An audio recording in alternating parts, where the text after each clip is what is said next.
Hi everybody, in this video I'm going to talk to you about the market failure that we encounter and the problem that exists when we have negative externalities. And the problem that exists is called a net welfare loss. And you need to be able to show this in exams on a diagram. Just as a recap, a negative externality means that there's a negative impact from a transaction on a third party. And this means a third party. It means someone that's not involved in the transaction. So for example, if I'm smoking a cigarette, I'm in the transaction, but somebody standing nearby me would be a third party and they would be inhaling my smoke. And that would probably be a negative externality for them. And if you want to show the problem where you have negative externalities on a diagram, first of all, you need to draw your negative externality. And remember that this axis is labelled price, cost, benefit. This one is the quantity of the output. And remember, you have benefits at the bottom. So you're going to start off as usual with your marginal private benefit curve. And then you need to put in your marginal private cost curve. So everything is inside the bubble first. It's all the private benefits and then the private costs. And then because it's a negative externality, we need another cost curve closer together by the y-axis.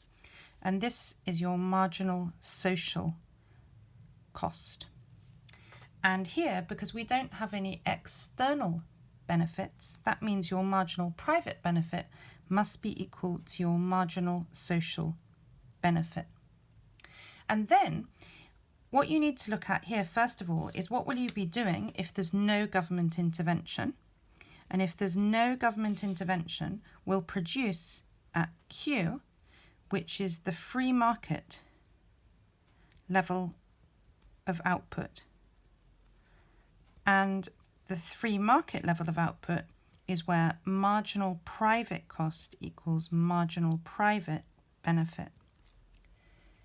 And this is going to be too much production of these things which are generating negative externalities. We want to produce where the marginal social cost is equal to the marginal social benefit. And that is here. And this is the socially optimum level of output. So you can call this Q star. And this is the socially, so for society, optimum level of output. And this occurs where marginal social cost equals marginal social benefit. Because we're producing at Q, you can see we've got too high a quantity being produced and we're getting lots of negative externalities.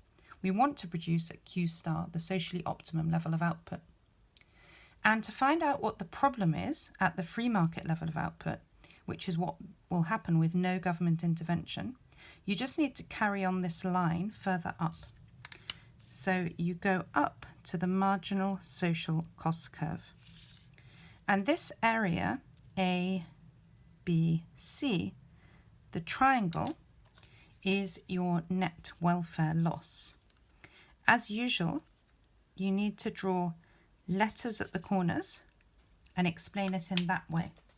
So the net welfare loss is the area A, B, C. And the reason this is a net welfare loss to society is because at the quantity Q, if you follow this up, your marginal social benefits are this much.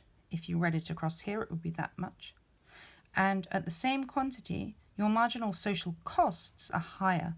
So the costs to society up here are higher than the benefits to society down here.